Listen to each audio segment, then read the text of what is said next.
Fantastic Beasts is a Harry Potter spin-off written by JK Rowling. As always, when dealing with magic and fantasy, VFX play a huge part, and this film is no different, with multiple effects houses being used, including double negative, Framestore, image engine design, and Rodeo effects.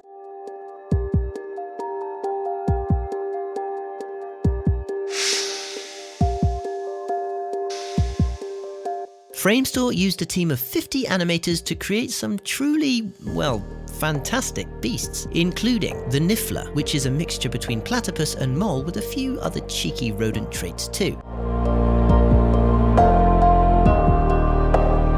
Pickett the Bowtruckle, an insect-eating tree dweller who hangs around in Newts' top pocket, which took over 200 versions of concept art before finally arriving on the perfect one. The Erumpent, which is a mixture of an elephant and rhinoceros, but with a glowing liquid sac on its forehead, which made it look more unusual, clumsier, and a little more comical. And the Gnarlak, who is a goblin heavily based on actor Ron Perlman, who was shot on set for a series of motion capture sessions using 4 witness cameras. In order to capture the subtle details in his face, they had him sit in front of 98 cameras for a facial coding session, allowing the team to construct a 3D digital model.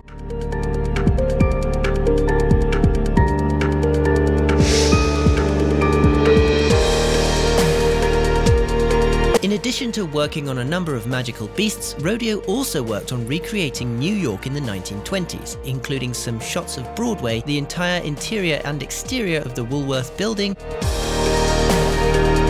and the interior of the Magic Congress of the United States, or MACUSA. The MACUSA was based on the Hogwarts dining hall and is 100% CG.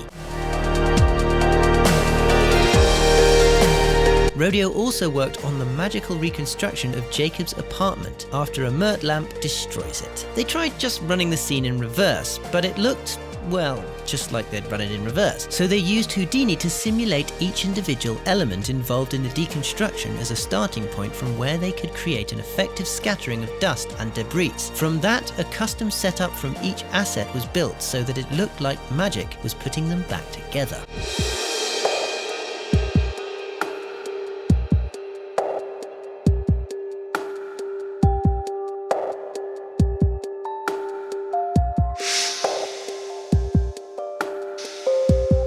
Image Engine worked on a number of different beasts, but most of their work was concentrated on the creation of the Graphorn, a 35-second, 840-frame shot. In this shot, 2 adult and 2 young Graphorns interact with Newt, but because so much of the Graphorn is in shot, Image Engine had to create complex muscle, fascia, and skin simulations to anchor the Graphorns in reality. They used physics anatomy simulator Ziva to provide a strong first muscular pass to work from, and visual skin software to apply the muscle and fascia deformation to the final HU resolution mesh, resulting in realistic skin slide effects across the massive Graphorn bodies. If you then add breathing shakes, flaring nostrils, twitching eyes, blinks, mud and dirt in the cracks, among other minuscule tweaks, you'll start to understand what a monstrous task this was.